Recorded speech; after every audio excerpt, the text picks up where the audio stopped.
All right, so here's what might surprise you. If I were going to grade you on in 7 years, could you retire at the age of 55? So just focusing in on that one thing, I'd have to give you a D minus. Okay. Okay, so I'll let that sit with you for a second. Hi, Susie. I'm 48 and a single mother of a wonderful 17-year-old son. I've worked really hard to secure my future so I can retire early. My dad passed away at 66, just 2 months shy of retirement, and I've made it my goal to call it a day at 55 and possibly work part-time. I'd really like to travel and take some great vacations. Susie, how am I doing? Megan, welcome to the Suze Orman Show.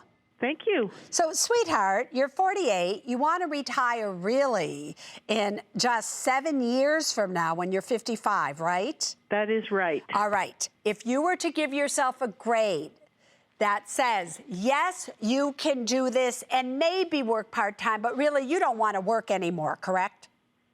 Probably not, but I'd be willing to. You'd be willing to, but all right, you want to retire fully at 55. Can you or can you not do it in just 7 years from now, doing exactly what you're doing right now? What would you give yourself as a grade? B minus. A B minus, and what could you be doing better? Well, maybe saving a little more, although I think I'm getting, so close that the return on the money wouldn't be that much. I think the option is really to work longer if I don't get there in 7 years. All right, so let's take a look at your numbers, and then I will tell you what I think. So here you are, you're 48, a single mom. By the way, your son is quite good looking.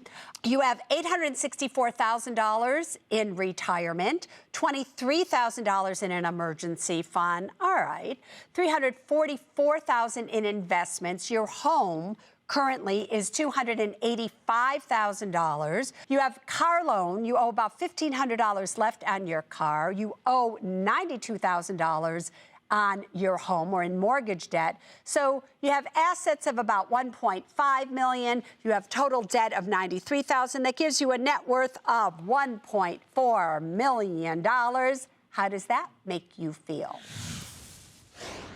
Good, but I'm not quite sure it's enough. Yeah. So let's look at your income versus your expenses. So currently, your monthly income is $7,500 a month. Your expenses are $6,000 a month. Now, please remember, you had about 20-some-odd thousand in an emergency fund. I always like to see 8 months of expenses, so we're about $20,000 short there, just so you know. You are saving $1,250 per month, but you have an excess of about $251 a month that really, we don't know where that's going, but I'm sure it's just kind of sitting there somewhere. Does any of that surprise you? No, that sounds about right. That sounds about right. All right, so here's what might surprise you. If I were going to grade you on in 7 years, could you retire at the age of 55? So just focusing in on that one thing, I'd have to give you a D minus.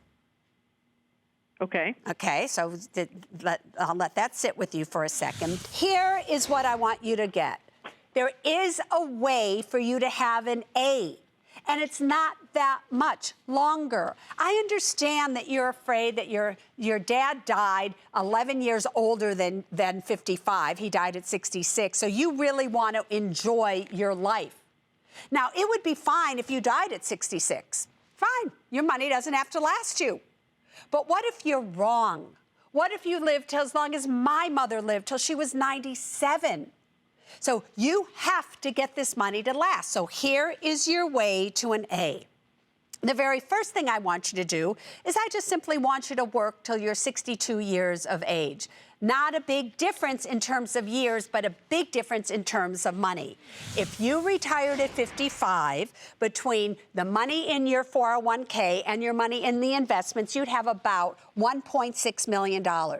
If you work till you are 62, stay exactly where you are, do you know that you would have almost $2.5 million?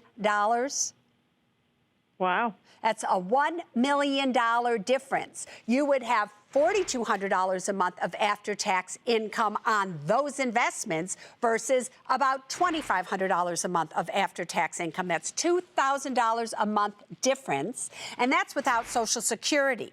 So there's a huge difference for you to stay working till you are 62, which isn't that big of a deal. I want you to look into refinancing your home for a 7-year fixed rate mortgage at 2.8% or less. That will save you money. I need you to raise your term life insurance policy, get a 10-year level term policy for $1 million, because in case something does happen to you, we want to make sure, and it's so cheap, that your 17-year-old son really is protected. And don't look at the money you have in retirement and everything, because to take it out, there's taxes. Look just at the insurance. If you do those few things and just adjust your retirement date, girlfriend, you're going to hope and wish that you live a long, long life.